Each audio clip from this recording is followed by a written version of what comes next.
Nick says, I know that there's a ton of LLMs out there, and I'm not sure if you guys are intrigued by AI or not, but I was wondering what would be the best approach to have. Let's say, let's just say Grok, for instance, or Claude on prompting professionally on creating these service pages. I am aware that you told us to keep the homepage strictly about the business only, and service pages would probably reference service areas and vice versa. Service areas would mention service pages via hyperlinks and internal linking. My end goal is to quickly put up a site and get the impressions and slowly create better internal linking, if that makes sense. Not really. It doesn't fully make sense to me, but if you're asking, could you use a large language model to like wireframe out sites or build, HTML versions of sites and things like that? Sure. Yeah, of course you could, right? You could develop some prompts, a prompt chain, right? That would basically build a whole entire site, HTML code or whatever, however you want to do it. Um, but yeah, I'm sure you can do it. 100% sure you can do it. And then it would be easy to deploy sites just using prompts. Like, get all the, I would probably just do it in HTML, have them develop an HTML site from the prompts, because then those are easy. You just upload the HTML files into the server and boom, you got your whole site. It's ready to go, right? No configuring needed. Yeah, that makes sense as far as having that so that you can slap up. If you can publish a whole bunch of sites or deploy, publish whatever, a whole bunch of sites very, very quickly in low competition areas, that's the quickest way you're going to get results. Because all you need to do is the more sites you can publish in areas that you've identified as low competition in whatever industry you've selected, the more sites you publish in low competition areas, the more the more sites you'll have that you can use as marketing or sales tools with no additional SEO work. You'll find there's always going to be a percentage of sites, as long as you're doing competition research properly, you're going to have a fairly decent percentage of the sites that you deploy that will start to rank without any additional SEO work. No backlinks, nothing.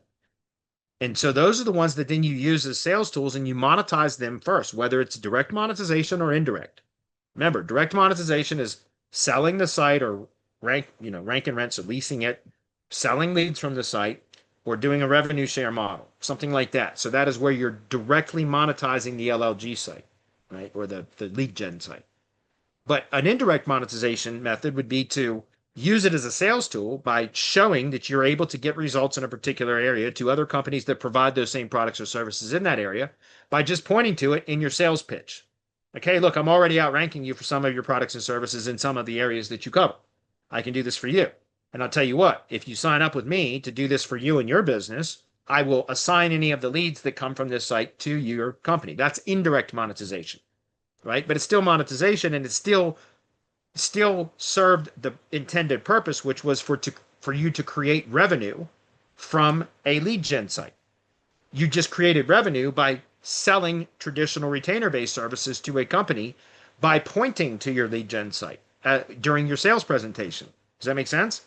So in either case, yeah, the more sites that you can deploy in no competition areas, the more sales opportunities you're going to have. And then once you start selling and you start monetizing some of those sites, then what I recommend that you do is take some of the money the revenue that's generated from the sites that you have monetized either directly or indirectly, and start to invest a small portion of that into building links to the sites that are on the threshold of ranking, right? Because again, the more sites you deploy, you're going to have some that rank, some that are damn near ranking on page one, and some that aren't ranking well at all. The ones that are damn near ranking on page one would be the ones that once you start generating revenue from the ones that did rank quickly, you can roll some of that money into buying links and other, whatever other SEO efforts you want to invest in to help those get over the hump, so to speak, onto page one, which then makes those sales tools too, right? And then you go monetize those, and then you keep rolling it. So you bootstrap it up that way, right? From the ground up. And that's an easy way to do it. Okay. And I actually prefer people doing it that way than just throwing money at sites because they're not ranking yet. Because if you do that, then you could end up wasting a lot of money. If you follow the model that I just explained, you're only using money that was generated from this process to invest in boosting other properties, right? So you're not coming actually out of pocket because you're just reinvesting revenue that was only generated through this process. So it's just in my opinion, it's a better way to do it because it eliminates risk, really. for you, right? You're using other people's money to build your business. You get that? That's the whole point of it, guys. The DHA model is so that you're using other people's money to build your business. I learned that technique in real estate, right? How to use other people's money to buy and sell real estate. And I did that for, several years with houses, and then I did it for 2 years with vacant land.